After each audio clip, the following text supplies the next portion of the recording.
కానీ సంగీతకారులను బట్టి ప్రభుకు స్తోత్రం. ఇదంతా బాగానే ఉంది కానీ వీళ్ళని చూడకుండా చెప్పడం కొంచెం ఇబ్బంది. దానికి అనుకూలంగా మార్చుకుంటే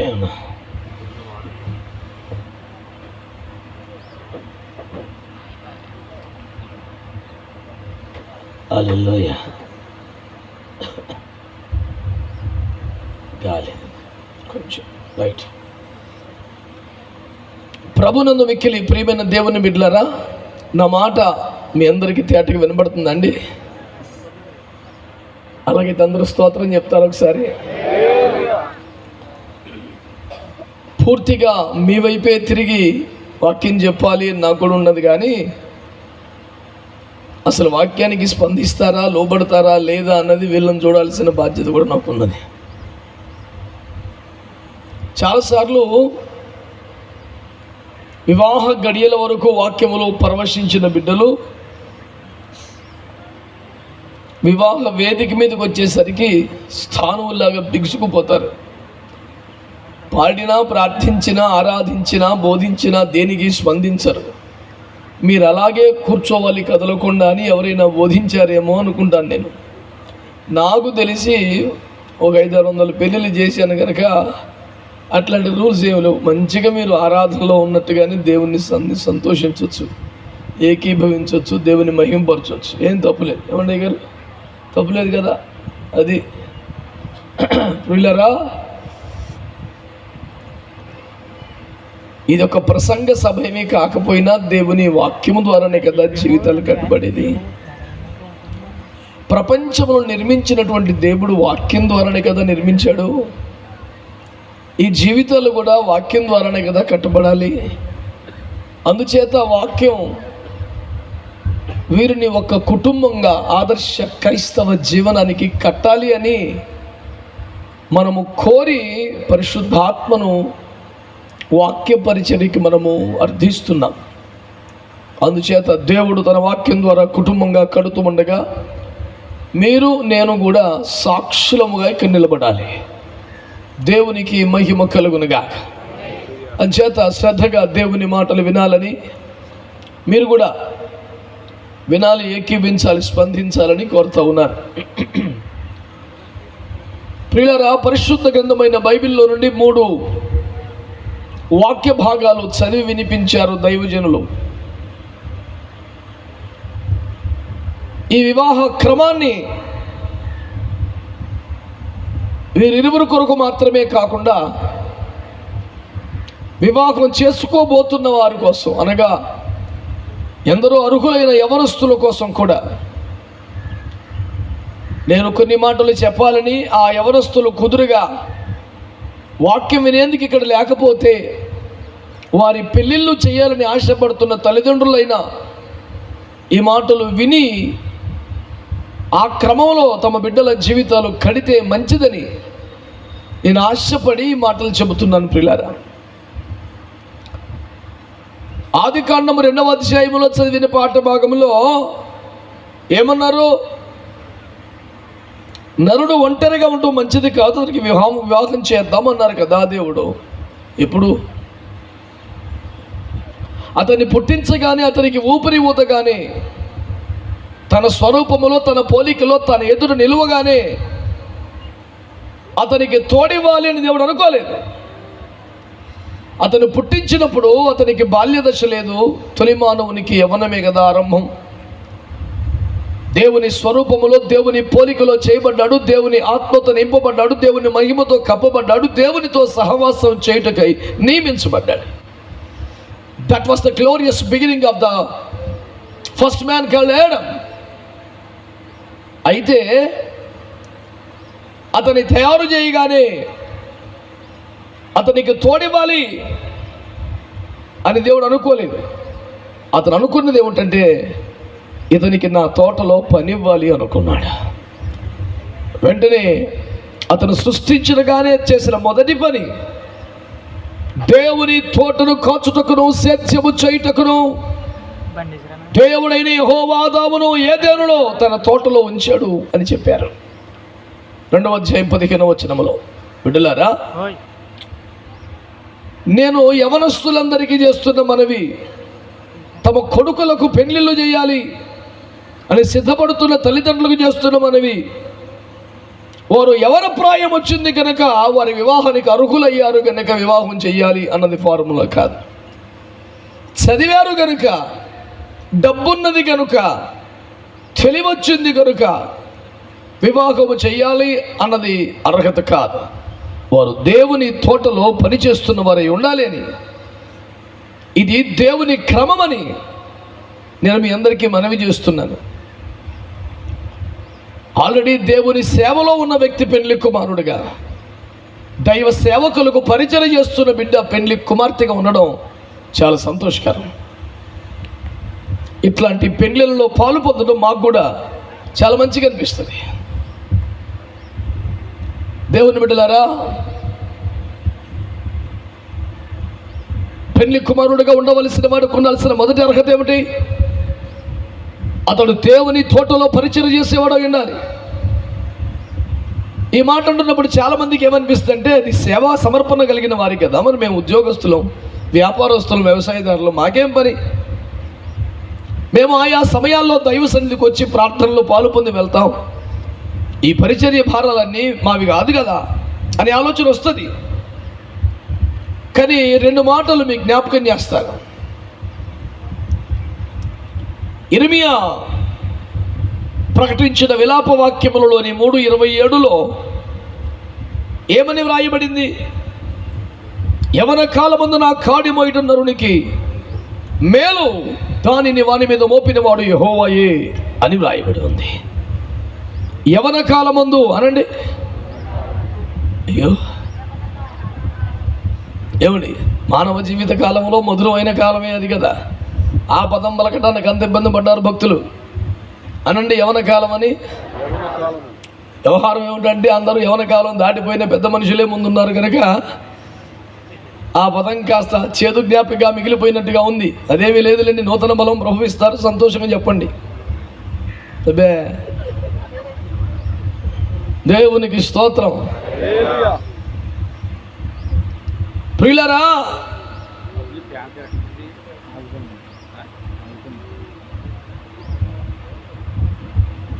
దేవుని వాక్యాన్ని మనము జాగ్రత్తగా చూస్తే, యవన కాలమందు నా కాడి మొయ్యాలని దేవుడు దైవ సేవకులకు చెప్పాడా? సేవకుల పిల్లలకి చెప్పాడా? పరిచర్యకు సమర్పించుకున్న చర్చిలో యూత్కు చెప్పాడా? నరుడైన ప్రతి వాడికి చెప్పాడు. ఏకీపించే మనసు ఉంటే మీరు ఏమనాలి? అది మళ్ళీ దానికి బతివాలించుకోవడం లాంటివి ఉండవుగా. అలాగే మత్తయి సువార్త 11:28-29లో ప్రయాసపడి భారం మోసుకొచ్చిన సమస్త జనులారా నా ఎద్దుకు రండి, నేను మీకు విశ్రాంతిని ఇస్తాను కానీ వెంటనే ఇవ్వను నాయనా, నేను సాత్వికము దీన మనస్సు గలవాడును, మీ మీద నా కాడి ఎత్తుకుని నా యుద్ధం నేర్చుకున్నాడు, అప్పుడే మీ ప్రాణాలకి విశ్రాంతి కలుగుతాయి అన్నాడు. ప్రయాసపడి భారం మోసుకొచ్చిన వారు ఎంతమంది అయినా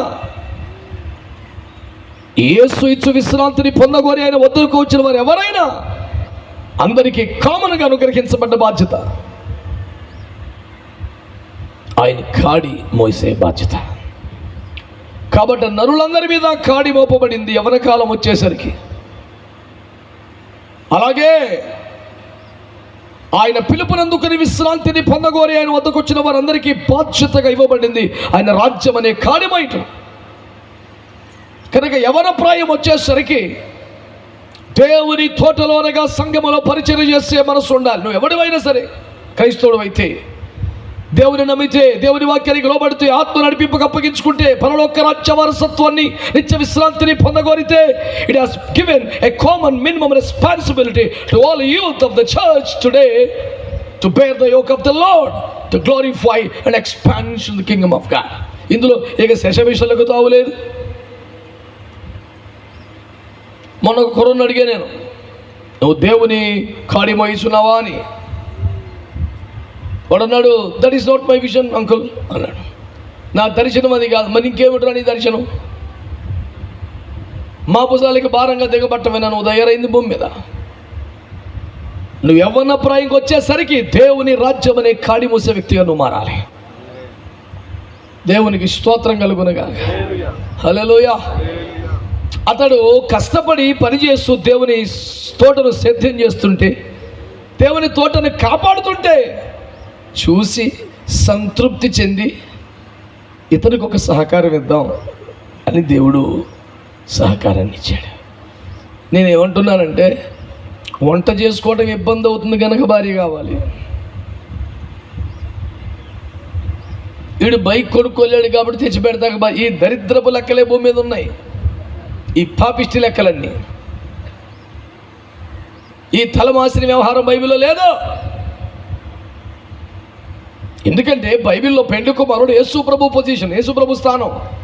యేసు ప్రభు స్థానంలో ఉన్నవాడికి కొరతగా ఉంటే, లోటుగా ఉంటే, ఇబ్బందిగా ఉంటే ఇంకొకరు వచ్చి పోడ్చడం అంటే దైవత్వానికి అవమానం. అది మీలో ఒకరు కూడా రోషం కలిగి ఆమె అనలేదు చూడు, అది విచారకరం. అది మీరు ఎప్పుడు కూటమైపోయాక నోరు తెరుతామంటే ఎట్లా? ఇప్పుడే తెరవాలి. మంచి వాళ్ళందరూ స్తోత్రం చెప్పండి. అదేమిటో IFJలో 3 గంటలు నాన్ స్టాప్ కలిసి 5 గంటలు కూడా ఇప్పుడు సైలెంట్గా ఉన్నారు. బహుశా వాళ్ళు పెళ్లి సమయంలో జరిగిన కొన్ని సంఘటనలు గుర్తొచ్చి నాలుగు ఖర్చుకునే బాబత అయి ఉండొచ్చును. గతకాల పాప చిట్టా ప్రభు క్షమించేసి వెళ్ళగాని ప్రశాంతంగా స్తోత్రం చెప్పండి. కొంచెం ధైర్యం నోరు తెరవబడింది ఇప్పుడు. హల్లెలూయా. ఎందుకంటే ఆ పొద్దు లెక్కలు రాసి ఉంచాడు, ఇంకా పిల్లడు బీరువాలో పెట్టాడు. మొన్న ఒకటి చెప్పాడు, ఇప్పటికీ అరకొరగా భార్య మీద అరుస్తూనే ఉన్నామంట. ఏందిరా అంటే ఇంకొక 10,000 రావాలని అన్నాడు. పెళ్ళయి 10 ఏళ్ళు అయింది, సిగ్గుమాలిన పని. ఇప్పటికీ జనవరి వస్తే పండగలుడు. ఈ కిసిమిసిలో జనవరిలో సాలలేదు, ఆ తర్వాత 15 రోజులకి ఇంకోటి వచ్చింది దాడికి. ఆడి పండగల్లో విగ్రహారాధన కాదు, కొత్త బట్టలు. నేను వాళ్ళ మామగారికి చెప్పాను, వీడికి ఎప్పుడు కొత్త బట్టలు తప్పుడే పండగ, దానికి ఆ సెలవుల దాకా ఎందుకు చూస్తున్నాం, ముందే పెట్టే దరిద్రం పోతాయి. క్రైస్తవ యువత ఇలాంటి అపసవ్య ధోరణిలో ఉండడానికి వీల్లేదు. ఇది నాన్న ఒక దైవ సేవకుడు పెళ్లి కుమారుడి స్థానంలో నిలబడటం ఎంతో సంతోషకరం, చాలా ఆనందపడే విషయం అని నేను జ్ఞాపకం చేస్తున్నాను. ఎందుకంటే అతడు దేవుని తోటలో సేద్యం చేస్తున్నాడు, ప్రయాసపడుతున్నాడు, తోటను కాపాడుతున్నాడు. ప్రభునామానికి స్తోత్రం కలుగునుగాక. మొదట పొలములో ఆ పని చక్కబెట్టి తర్వాత ఇంటి దగ్గర చూసుకోవచ్చు అని సామెతలు అన్నాడుగా. లేదా నువ్వు పాస్టర్ గారు వినని రెఫరెన్స్ అని చెప్తలేదు నేను. కనుక మొదట పొలంలో చక్కబెట్టు, సంఘాన్ని సెట్ చేయి, సేవను క్రమపరచు, పరిచయను దిట్టపరచు. అప్పుడు ఇంట్లో మేనేజ్మెంట్ అంతా నీకు సులభమైపోద్ది, సక్సెస్ అవలేలకు వచ్చేస్తుంది అని దేవుని వాక్యం యొక్క భావన. ప్రభునామానికి స్తోత్రం కలుగునుగాక. హల్లెలూయా. కనుక మీరు గుర్తించాలని కోరుతున్నాను. యవ్వన కాలానికి వచ్చేసరికి దేవుని బిడ్డలైతే మీకందరికీ ఉండాల్సిన తప్పనిసరి అనుభవం దేవుని తోటలో పరిచయం చేయటం. అది క్వాలిఫికేషన్ వివాహానికని మనవి చేస్తున్నాను. మొన్న ఒక దుర్మార్గులైన తల్లి అంత మాట ఎందుకన్నానంటే అన్నాను తప్పదేక. ఒక దుర్మార్గుల తల్లి నా దగ్గరకు వచ్చి, అయ్యా మా ఊడికి పెళ్లి చేసేయాలయ్యా అంది. సరే తల్లి, అది కూడా మా సేవలో ఒక భాగమే కదా, తప్పకుండా చేద్దాం. ఏం చేస్తున్నాడు పిల్లోడు అన్నాను. ఖాళీగా ఉన్నాడు గారు, అందుకనే కదండి పెళ్లి చేస్తే బాధ్యత వచ్చుద్దని నేను అన్నాను. బాధ్యత లేనోడికి పెళ్లి చేసి ఒక బిడ్డ గొంతుకొస్తావు దుర్మార్గురాలా? న్యాయమా? పెళ్లి చేస్తే బాధ్యత వస్తుంది, ఒకవేళ రాకపోతే ఇక ఆ బిడ్డ చచ్చినట్టేగా. కనుక ఖాళీగా ఉంటున్నాడు, అవారాగా తిరుగుతున్నాడు, బాధ్యత లేకుండా ఉన్నాడు, ఇంట్లో పనులు పట్టించుకోవట్లేదు. వాడికంటూ బాధ్యత ఒకటి గుదిబండ తగిలిస్తే యేసు రక్తం ఇచ్చి అంటే ఏమిటి?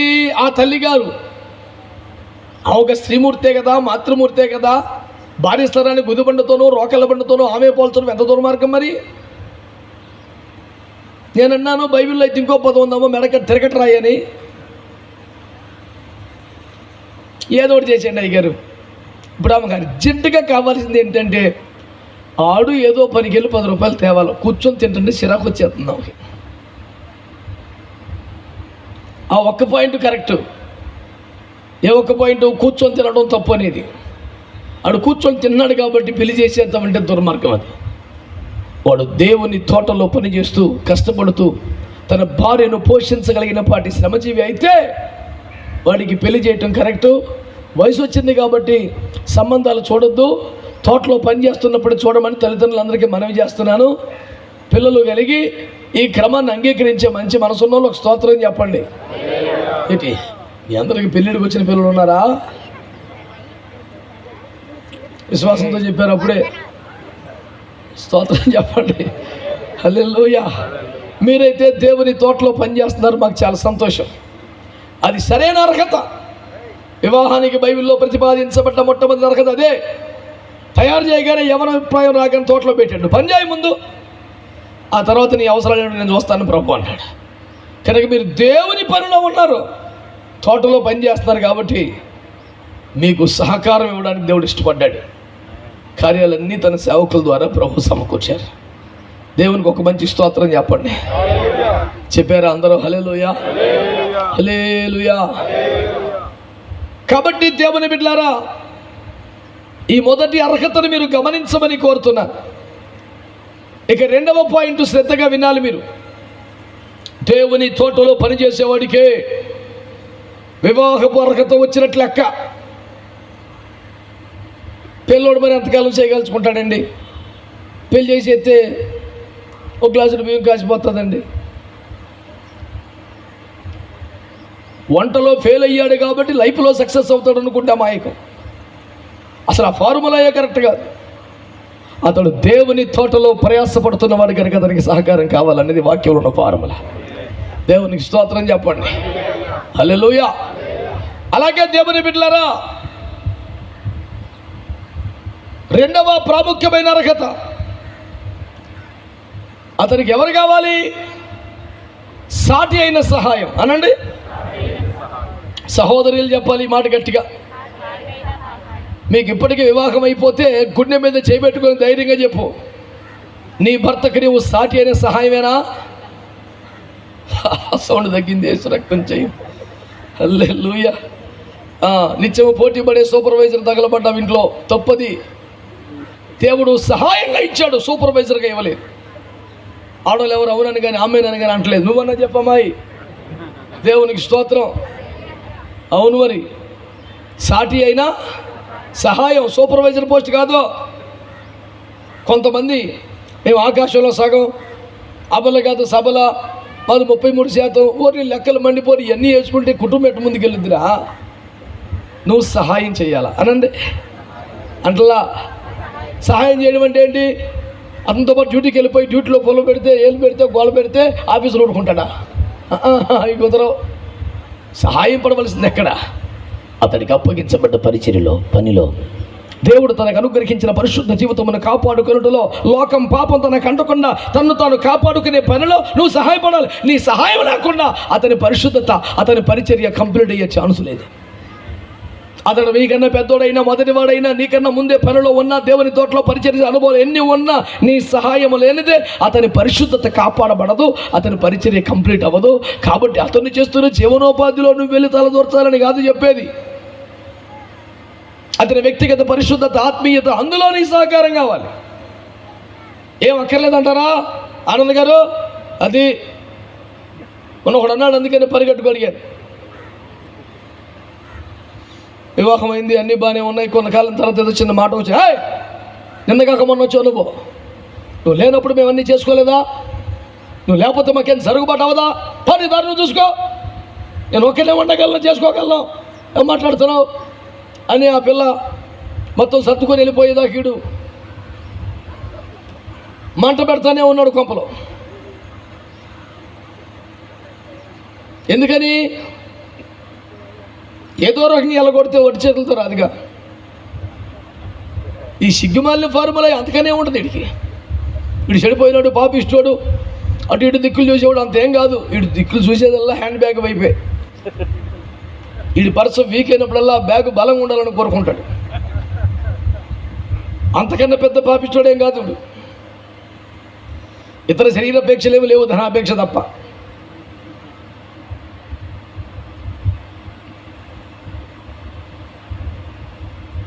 చాలామంది శ్రీవారు స్థానంలో ఉన్నవారు కొంచెం గతుక్కుమన్నారు. ప్రభు వారందరినీ బలపరచాలని కోరుకుంటాను. స్తోత్రం. హల్లెలూయా. అవన్నీ ఫార్ములాలు కావు సార్, సెట్ చేసేయాలి మనం, తప్పదే. దేవుని బిడ్డలమంటే, మారు మనసు పొందామంటే, రక్షించబడ్డామంటే, యేసు రక్తముతో కడగబడ్డ మన సాక్షి కలిగిన వారమైతే అలాంటి శరీర సంబంధమైన ఆలోచన మనకు ఉండకూడదండి. ఆదర్శంగా బ్రతకాలి, సంఘానికి మనం మాదిరిగా బ్రతకాలి. దేవుని బిడ్డలారా, ఒక సాక్ష్యంగా నిలబడిపోవాలి. దేవునికి స్తోత్రం కలుగునుగాక. కాబట్టి ఇప్పుడు ఆనంద్ గారు ఒప్పుకోవలసిన పాయింట్ ఏంటి?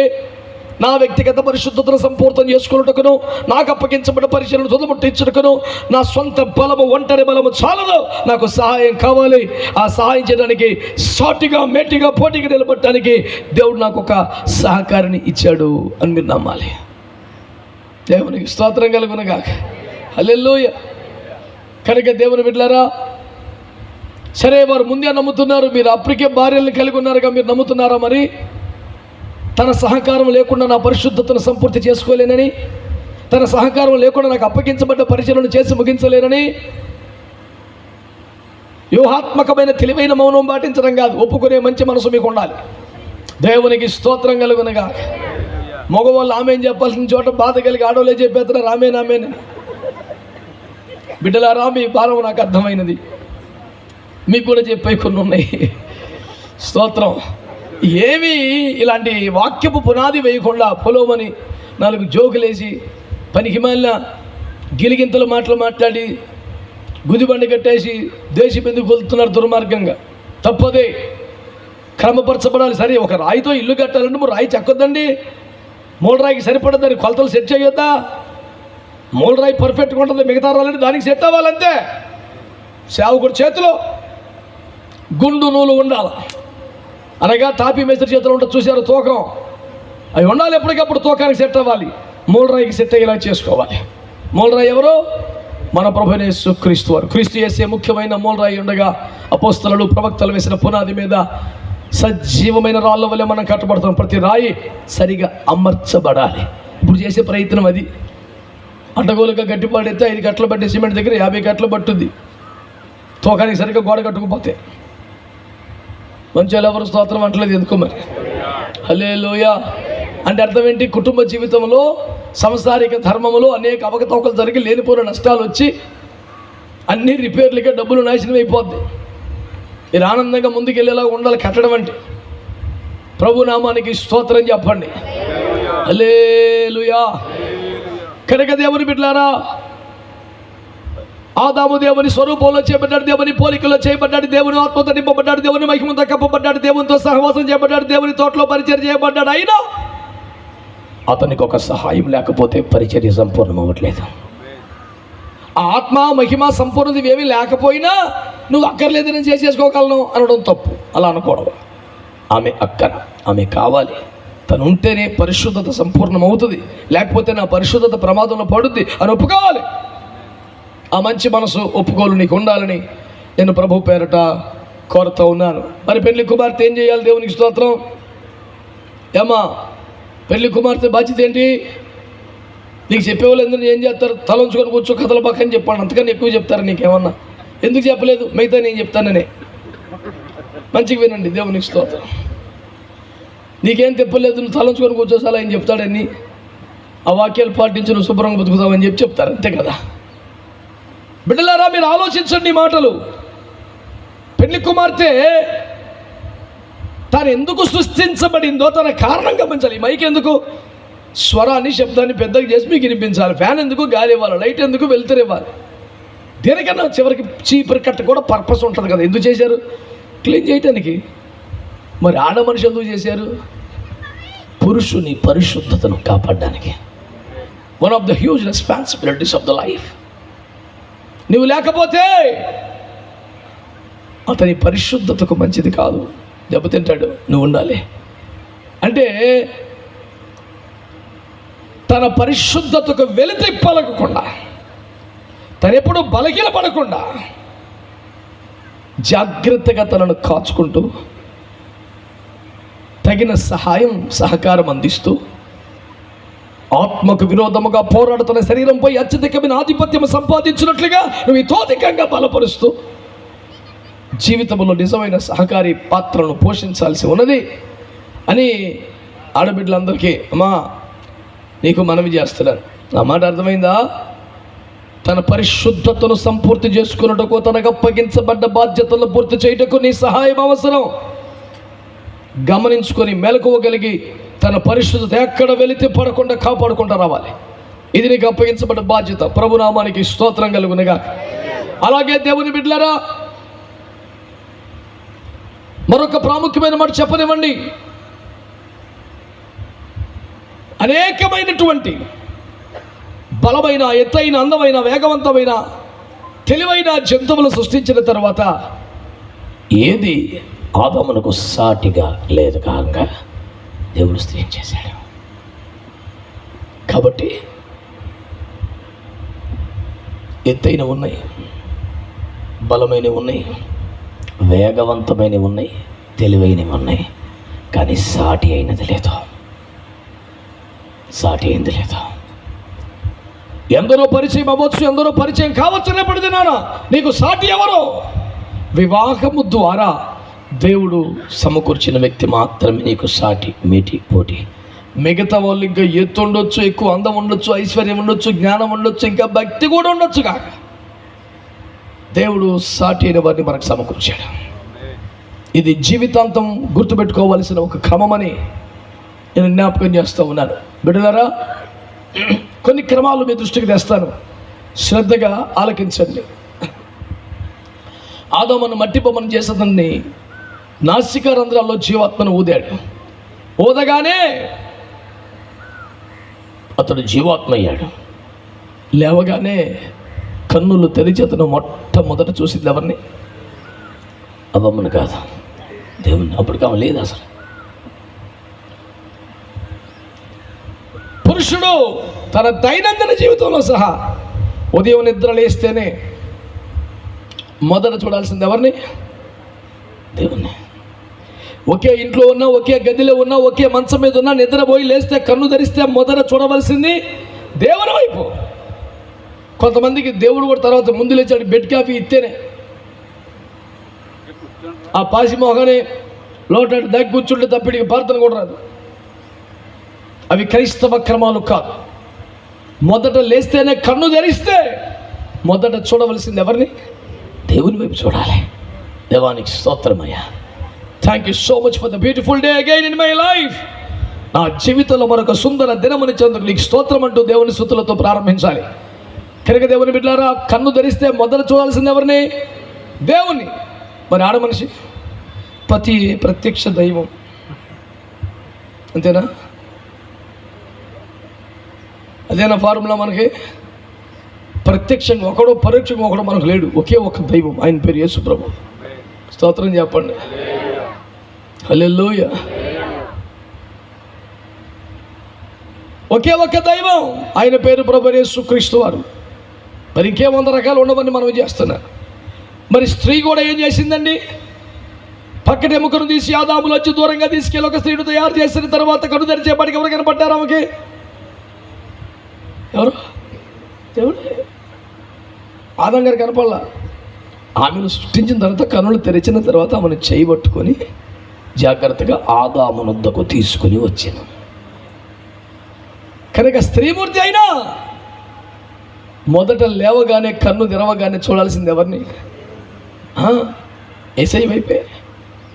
కనుక నా సలహా ఏమిటంటే, మీ జీవితంలో మొదటి క్షణం ప్రభుకే ఇవ్వాలి. మీరు కన్ను తెరవగానే భార్య అయినా భర్త అయినా దేవుని వైపు చూడాలి. చాలామంది ఉదయం లేస్తేనే భార్య భర్తలు ఒకరినొకరు పలకరించుకోవడం మంచిదే, దేవునికి స్తోత్రం చెప్పాకే. ఆ తర్వాత బెడ్ కాఫీలు అవి అయిపోయింది. కాదు కాదు కాదు కాదు సెల్ ఫోన్లో ఏమంటే రాత్రి సైలెంట్లో పెట్టి పడుకుంటాడు. నిద్ర లేవటమే కుప్పలు తెప్పలు వచ్చి పడిపోయి ఉంటాయి మెసేజ్లు. ఏమండి, నిద్ర లేస్తూనే మొదట చేసే పని ఆ మెసేజ్లు అన్నీ చూడాలి. ఏదైనా అత్యవసరం అయ్యో, తనకేదో బలహీనత వచ్చో భార్య పిలిచినా సరే కసురుకుంటాడు.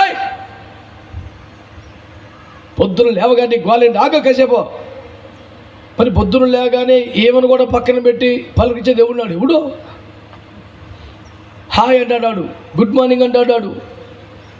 బెడ్ కాఫీ దగ్గర చాలా బాగుంది, మీ బెడ్ కాఫీ ఎట్లుంది అంటాడు. ఇవన్నిటికి ఆన్సర్లు చెప్పాలంటాడు. అవసరమా అండి? పనికి మాలిన పనులు ఇవన్నీ కూడా. నేను అంటున్నాను, వాటన్నిటికి కూడా అంత ప్రాధాన్యత ఇవ్వాల్సిన పని లేదు. ఏ పని లేకపోతే ఖాళీగా ఉంటే ఏమంటే దేవుణ్ణి పలకరించిన తర్వాత, దేవుని స్తుతించిన వాక్యం చదివిన తర్వాత, కుటుంబాన్ని పరామర్శించిన తర్వాత, బాధ్యతలు చేసిన తర్వాత కూడా నీకు ఇంకా పని అమలపోతే అప్పుడు అందులో చొరబడు. ఈ లోప దరిద్రం జోలికి వెళ్ళబాకు. నేను ఇంకో సలహా ఏమన్నా, మరి మీరు అందరూ పాటిస్తలేరు కానీ మీరైతే పాటిస్తున్న అబ్బాయి, పడుకునేటప్పుడు మీ 2 సెల్ ఫోన్లు స్విచ్ ఆఫ్ వేసి రక్తం ఏం చేయం, ఏ కబోర్డ్లోనే పెట్టేసి పడుకోండి. పొద్దున్న లేచాక ప్రార్థనలు చేసుకున్నాక వాక్యం చదువుకున్నాక అప్పుడు దాని ముఖం చూడండి. మీరు దాన్ని గూట్లో పెట్టగలిగారంటే సగం సమస్యలు గెలిచేసినట్టే. దేవునికి స్తోత్రం. శోధన దరిద్రం వదిలిపోయినట్లే కృప వచ్చేది మీకు అంతే. నేను చెప్తున్నాను, దేవునికి స్తోత్రం చెప్పండి. నేను కొన్ని 100 ఫ్యామిలీ కౌన్సిలింగ్లు చేశాను. ఇన్ని 100 ఫ్యామిలీ కౌన్సిలింగ్లో ప్రధానంగా దొరికిన సమస్య సెల్ ఫోన్ ద్వారా ఉత్పన్నమైంది. మొన్న ఒకడు స్నానానికి వెళ్తాడు, వచ్చేలోపు వాళ్ళ ఆవిడ ఆ పిల్లోడి సెల్ ఫోన్లో మెసేజ్లు చదివేస్తుందంట. ఉగ్గురులు అయిపోయాడు వచ్చి, నా ఫోన్ ఎందుకు తీసాను? తప్పే ఉంది. తప్పే, I have my own personal space, you cannot peep in to that. అయ్యో నేను నీ భార్యనండి, అర్థాంగినండి, సగబాగా మాట్లాడక రూల్స్ నువ్వన్నీ. నీ ఫోన్ నీకు ఉంది, ఎప్పుడు చూసానా? చూసుకో, నేను చూడను. ఎందుకు చూడను? నువ్వు నా ఫోన్ చూడకూడదు కాబట్టి. ఆ పిల్ల క్లియర్గా ఉంది, తేటగా ఉంది, చూసుకుంటే తనకి ఇబ్బంది లేదు. వీడికి వేరే వేసి రక్తం ఇచ్చేయం. హల్లెలూయా. నా నోటితో చెప్పిస్తాం ఎందుకు అన్నీ. అడిగి ఇంకా పాత కనెక్షన్లు ఉన్నాయి. దేవునికి స్తోత్రం. మెసేజ్లు వస్తున్నాయి, హలో, హాయ్, గుడ్ మార్నింగ్, నన్ను మర్చిపోయావా, నన్ను వదిలేసావా, హల్లెలూయా. ఈ అంటుంది సైతాన్ ఒకటి. ఒక దెలీలా ఉంది భూమి మీద, ఓ పోతీఫర్ భార్య ఉంది. ఈ సైతాన్లు మామూలుగా. అందుకే నేను ఏమంటున్నాడు, నా ఫోన్ చూడబో. తప్పే ఉంది, మన మధ్యలో రహస్యాలే. ఎక్కువ తక్కువ మాట్లాడుతున్నాను, నేను శిరస్సులు లోబడాలి. మరి నువ్వు క్రీస్తు కదా, పరిశుద్ధంగా ఉండాలి అంటే అదిగో స్వరం పెంచుతున్నావు, తగ్గ. దేవుని కోపం ఈడి మీదకి రాదంట. వీడు 3 సిమ్ కార్డులు వాడి 1 నెంబరే భార్యకి ఇచ్చిన ఈడి మీద కోపం రాదంట. డ్యూటీ అయిపోయిన 2 గంటల కొంపకు వచ్చిన ఈడి మీద కోపం రాదంట. ఫోన్ రాగానే బయటికి వెళ్ళి మాట్లాడినా ఈడి మీద కోపం రాదంట. ఫోన్ వచ్చేపాటికి హాల్లోకి వెళ్ళి కూర్చొని మెసేజ్లు పెట్టేసి వస్తున్నాడు.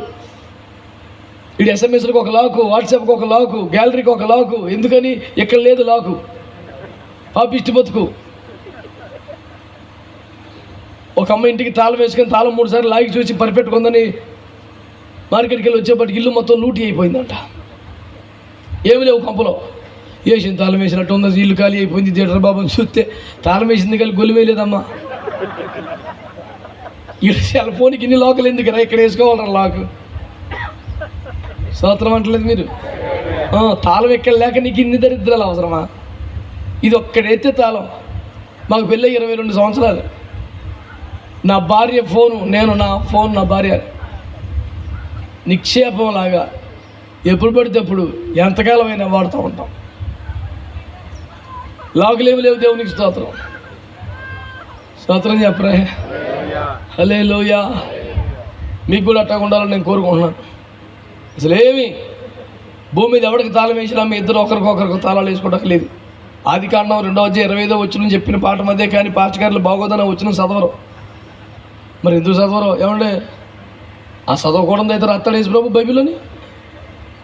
వారిద్దరు ఏక శరీరం అయ్యిందరో, వారు దిగంబరి ఊరిక ఏమాట 24, 20 చదవబాకో తప్పు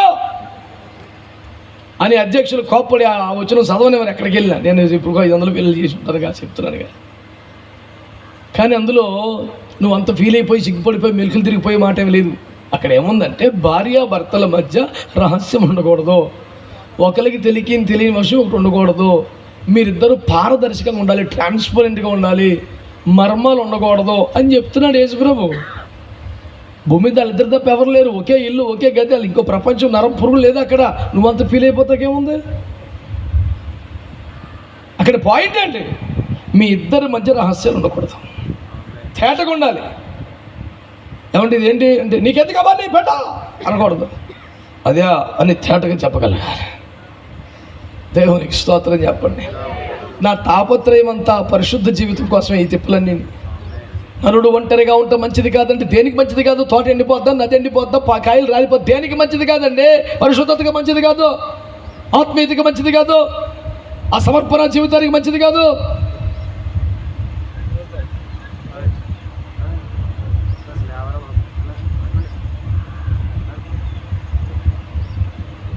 పెళ్లి కొడుకు తరపు అనుకుంటా నాకు దర్జాగా కూడా వచ్చేస్తాను అడ్డం కానీ కెమెరాకి.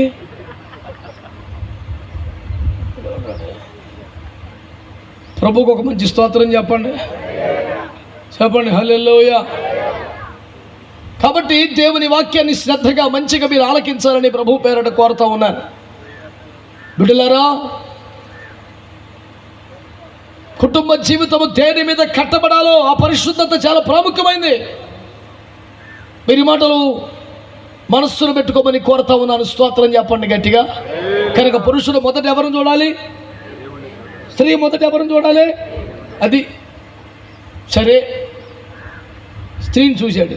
చూడగానే ఏం చేశాడు? ఏం చేశాడంటే నన్ను చూస్తారు ఏందయ్యో. ఎక్కలేసిన పాట రాశాడు, నా ఎముకలలో నా మాంసములో మాంసం నన్నులోని తీయబడింది, నారి ఎనబడుతుందని చూడగానే ఒక పాట రాశాడు. సంతోషం. నువ్వు కూడా రాసావు నాన్న పాటలో, పాడుకో తప్పులేదు, సర్వ హక్కులు ఇచ్చేసాడు యేసుప్రభు నీకు. పరమగీతాలు రాసుకొని నేనే కాదన్నా. నేను అనేది ఏంటంటే ఈ ఒక్క పాయింట్ ఏనండి, నువ్వు పాట రాసావు, పాడావు, బాగానే ఉంది కోటం, కానీ ఆ పాటలో దేవానికి స్తోత్రం అని ఒక్క మాట ఉందా? నా ఎముకలలో ఎముక, మాంసములో మాంసము నరుల్లోని తీయబడింది, నారి అనబడుతుంది. అనబడుతుందిలే ముందు స్తోత్రమను. నేను ఆదాములో తప్పులు పట్టుకోవాలని ప్రయత్నం చేయటం వల్ల మన కొంపకి సపోర్ట్ చూసుకుంటున్నాను. ఏంటది? ఏమిటది? 8వ కీర్తన ఏం చెప్తుంది? 2వ వచనంలో, స్తుతుల మూలమునొక దుర్గమును స్థాపించావు. దుర్గం అంటే పెద్ద కొండ. నువ్వు పొద్దున్న లేచి స్తోత్రాలు చెప్తే నీ చుట్టూ కొండ, కోట కట్టబడుద్ది. దుష్టుడు లోపలికి జొరబడే అవకాశం. ఉదయం లేచి ఎవడు స్తోత్ర ప్రార్థన చేయడో తన జీవితంలో అనుమతించబడి ప్రతి కార్యంకై ఎవడు స్తోత్రాలు చెప్పడో ఇటు జొరబడతాడు. కాబట్టి స్తుతులు అంత ప్రాముఖ్యం. సరే, 1వ పాయింట్ అయిపోయింది. 2వ పాయింట్, ఆదాము గారు ఏదో పనిలో ఉన్నాడో ఎక్కడో ఉన్నాడో, ఇడు వచ్చాడు. ఎవడో మోసగాడండి, వచ్చేది నిజమా అన్నాడు. సైతాన్ గారి టాలెంట్ ఏంటో మీకు చెప్తాను. వాక్యములో నుంచే మొదలెట్టి మనల్ని వాక్యంలోంచి బయట లాగేస్తాడు. ఆడి తెలివితేటలయ్యి, ఆడు పలానా సినిమాలో పలానా హీరో ఇలా అన్నాడంటే మనం విన్నాం కదా, మనకు వాక్యంలోంచి ఏదో చెప్పాలి. చెప్తా కరెక్టే కరెక్టే కరెక్టే కరెక్టే అని ఆడి కనెక్ట్ అయిపోతాం, మొత్తం పత్తుకోవటం. ఆడు డేంజరస్ వేలో మోసగాడు అన్నాడు. యేసుప్రభు మంచాడు కాదు, బైబిల్ అంతా తప్పు అన్నాం అనుకోండి, అసలు పొందలకాడు మాట అసలు సైతాన్ అంటాం మనం. అందుకని ఇలా కూడా అన్నాడు కదా, ఇలా కూడా చేశాడు కదా, ఆడు పర్లేదు అన్నాడు కదా, ఇలాగ ఉంది కదా అని ఇలాంటి పనికి మళ్ళీ మాటలు చెప్తాడు. ఇప్పుడు అవ్వమ్మని ఎత్తుకొని ఏమండి మత్తు మందు పెట్టేసి 5 యాపిల్కి వెళ్ళి తినిపించేశాడా? చెప్పాడు తినొచ్చు కదా, ఏమవుతుంది, ఉట్టిదేనమ్మా ఏమవుతావు అలాగంటారా, ఏమో చచ్చిపోవద్దు దేవత అయిపోతే తెలివితేటలు వచ్చేస్తాయి అనే పాటికి బాగానే ఉంది అనిపించింది. ఎప్పుడు వచ్చిందమ్మా శోధన? ఆడికి ఎప్పుడు వచ్చింది ఛాన్సు? ఒంటరిగా ఉన్నప్పుడు. యేసు రక్తమే చేయ ఒక దైవికమైన ఆత్మ సంబంధమైన దేవుడు అనుమతించిన కారణం తప్ప ఎడబాయటానికి వీల్లేదు. అమ్మ గుర్తొస్తుంది, మేనమామ గుర్తొస్తున్నాడు, చిన్నాన్న కూడా ఒక మెసేజ్ పెట్టాడు, మా తమ్ముడు ఎడుతున్నాడు, ఏం క్యాన్సిల్, ఇక ఏమి లేవు. దేవునికి స్తోత్రం. అంత కష్టంగా ఉంది ఆ మాట. వాక్యం అలాగే ఉంది. మరి ప్రభునామానికి స్తోత్రం కలుగునుగా. ఇక ఆ చరిత్ర ఏమీ లేదు. జాగ్రత్త గుర్తుపెట్టుకోండి. మరి భర్త గారు ఏం చేయాలి? పురుషుడు తన తల్లిని తండ్రిని, అది 2:24 ప్యాన్ ఒప్పుతలేదు కానీ తప్పదు కదా వాక్యం. నాన్న పాస్టర్ గారు నీకు తెలియపోవటమే ఉంది. పురుషుడు తన తల్లిని తండ్రిని విడచి, ఇంకా తల్లి సాటు బిడ్డ కొంగు సాటు బిడ్డ అంటే అవ్వదు. ఒకడు ఉంటాడు, 3 పిల్లలు కన్నా తర్వాత కూడా ఏమన్నా అమ్మని అడుగు, ఏంటో 10 రూపాయలు అడుగు అంటే వాళ్ళ అమ్మని 10 రూపాయలు అడుకోలేక నీ దగ్గరికి వచ్చింది. తలమాసిన మాటలు మాట్లాడుతున్నావు. రోషం తక్కువ మగడు నువ్వు సబరిగా నువ్వు చూసుకోవాలి పద్యానికి అమ్మన్నాడు పరువు తీసేస్తాడు వీడు. తన తల్లిని తండ్రిని విడిచి భార్యను హత్తుకోవాలి. అంటే భార్యతో ఏకమవడానికి, దగ్గర అవ్వడానికి, హత్తుకోవడానికి, ఏక శరీరం అవ్వడానికి తల్లిని తండ్రిని విడిచి పక్కకి రావాలి. కొంచెం డిస్టెన్స్ మెయింటైన్ చేయాలి. ఇటు జరగాల, అటు దూరం అవ్వాలి. రూల్ అది. చాలామంది కొంతమంది బుద్ధి లేకుండా వాక్యం చదవంతులు ఉంటారు. కన్నది కడగొట్టది అయిపోయిందా, బెల్లమే బెల్లం అయిపోయిందా, తల్లి అల్లం అయిపోయిందా, నోర్మై సైతన. వాక్యాలు ఏమన్నాయి? వాక్యాలు తల్లిని తండ్రిని విడిచి భార్యను. నువ్వు తెలివైన తల్లివి అయితే, వాక్యానుసారమైన తల్లివి అయితే ఇంకా కొంగబడి ఇంకా నాయకులు తిరుగుతారు. సిగ్గులేతారు నీకు పెళ్లి చేసావు, నీకు భార్యని ఇచ్చాం, శుభ్రంగా బతుక. ఏమైనా కరువు కష్టం లోటు అవుతా పుట్రా అని గద్దించి పంపాలి. అందుకే నా కొడుకు బంగారం, పెళ్లి చేశాననే మాట కన్నా నా కొంగట్టుగా తిరుగుతాడు. ఎంత విధేయుడో, ఎంత నమ్మకస్తుడో కాదు, సన్నాసి రకం. అటు చేయబాకండి పిల్లారా. నన్ను తిట్టుకోండి కానీ అడ్డగోలుగా కుటుంబ వ్యవస్థలు నాశనం చేయబాకండి. తల్లిదండ్రులు ప్రేమించండి, గౌరవించండి, సన్మానించండి, కానీ వారిని హత్తుకోండి. హత్తుకోవటం కోసం కొంచెం జరగండి. తప్పేమి కాదు, సిస్టం అది. కమ్మన వాక్యాలు చెప్పాడని సంతోషపడుతున్నావు అటు కాదు, నీకు కూడా ఉంది. విన్నావా?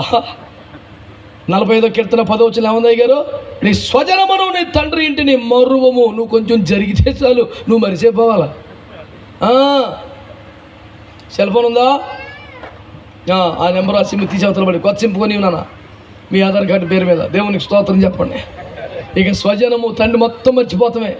మహా అయితే అమ్మ నాన్న 2 నెంబర్లు తప్ప ఇంకెవరి నెంబర్ ఉంటాకి ఇల్లు అంత ఇటు సైడే. స్తోత్రం చెప్పండి. అవి ఉండకూడదు, చెప్తే అర్థం చేసుకోండి. మీరు అన్ని వివరాలు అడగబాకండి నన్ను. నీ స్వజనమును తండ్రి ఇంటిని మరువు, వదిలేయి. ఆ గొడవ ఉండకూడదు. ఇక ఏదో కోపం అడు మనిషే కదా, ఏదో కోపం వచ్చి కప్పుకున్నా వెంటనే ఫోన్, నాన్న నువ్వు బయలుదేరి వచ్చాయి. ఇతడు క్రీస్తుకు ప్రతిరూపం అనుకున్నాను కానీ సాతాను ప్రతిరూపంలో ఉన్నాడు.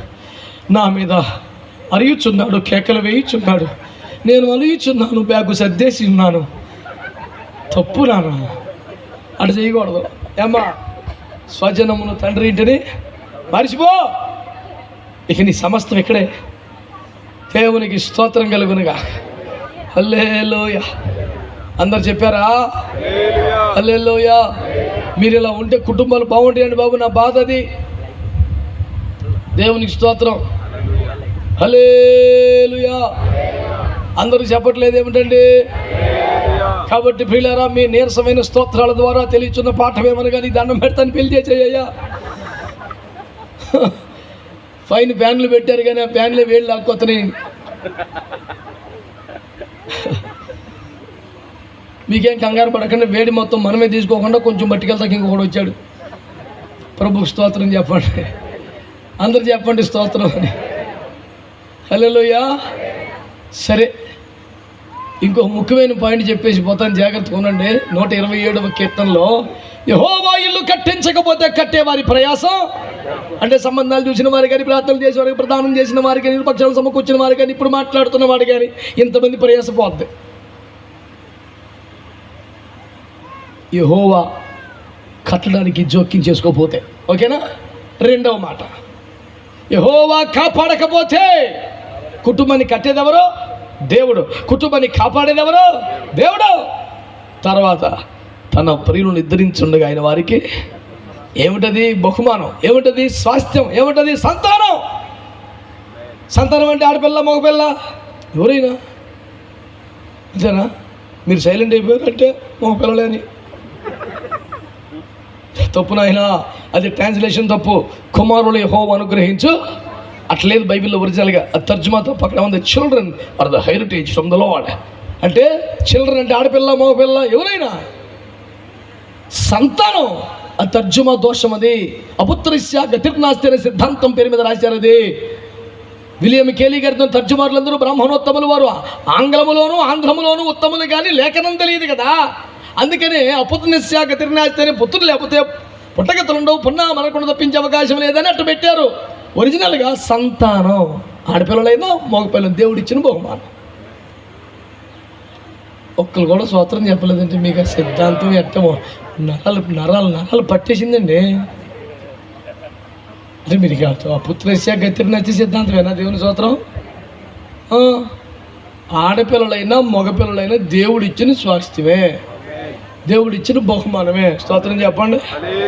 కనుక మాకు ఫలాని వారే కావాలని మొక్కుకోకూడదు. జఫన్య గారు అలా చెప్పాడు, కానీ నేను ప్రార్థన చేశాను బ్రదర్, దేవుడు నాకు ఇచ్చాడు బ్రదర్. వద్దు బ్రదర్,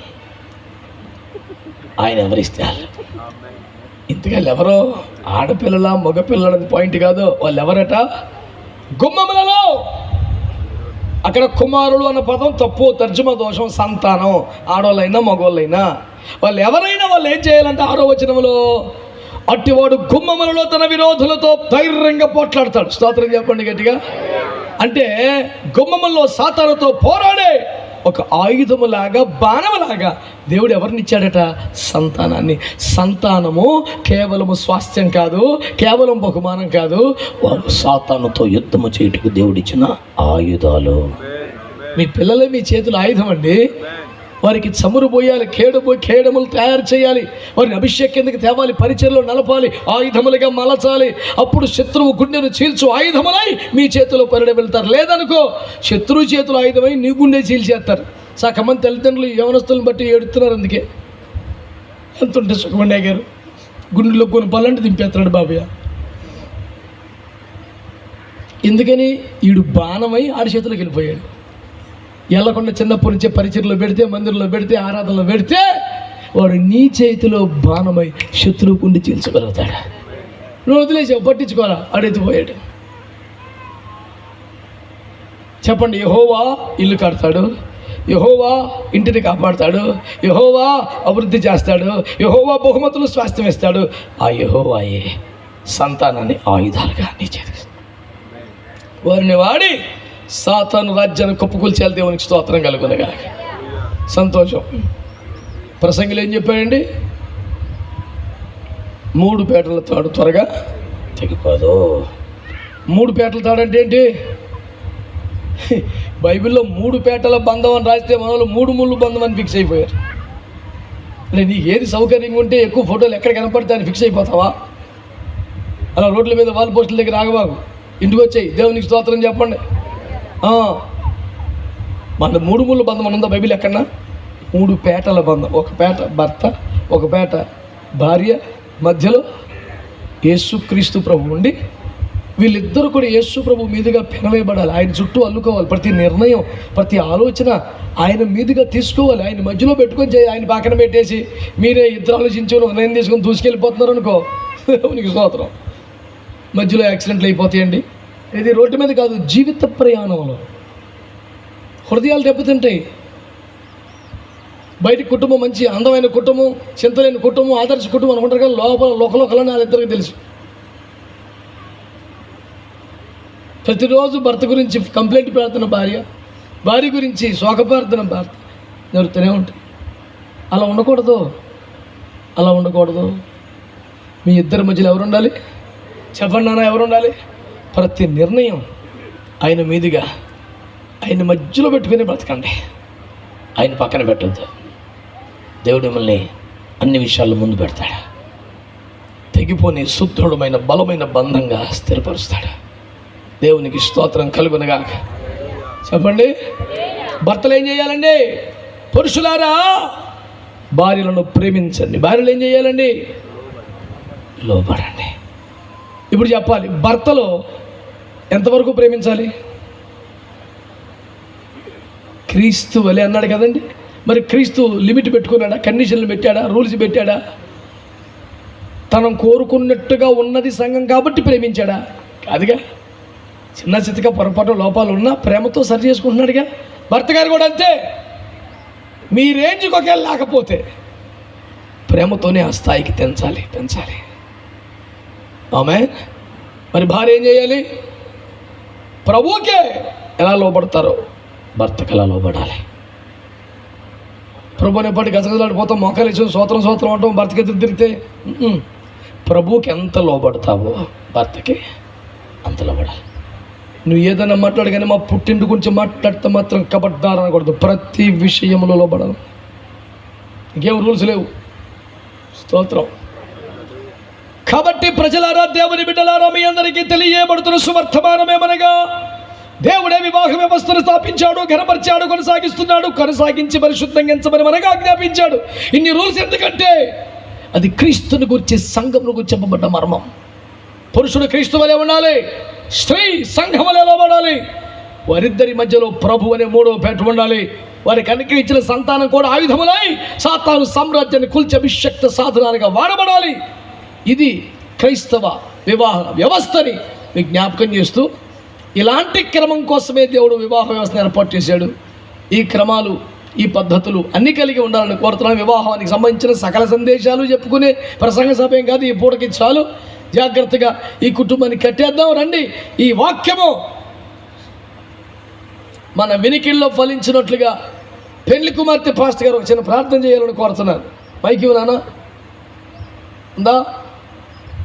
ఇదేనా అయ్యారు? చిన్న ప్రార్థన చేయండి వాక్యం కోసం. ప్రేమ కలిగిన మా తండ్రి, పరిశుద్ధుడా, గొప్ప దేవుడా, నీకు స్తోత్రమయ్యా. ఈ యొక్క సమయంలో ప్రభువా, నీ వాక్యం ద్వారా మీరు మాతో మాట్లాడి బలపరచడానికి నీకు స్తోత్రమయ్యా. యేసయ్యా, నీకు వందనాలు. నీ బిడ్డలకు కావాల్సిన అద్భుతమైన వర్తమానాన్ని ఇచ్చి బలపరచినందుకే నీకు స్తోత్రం తండ్రి.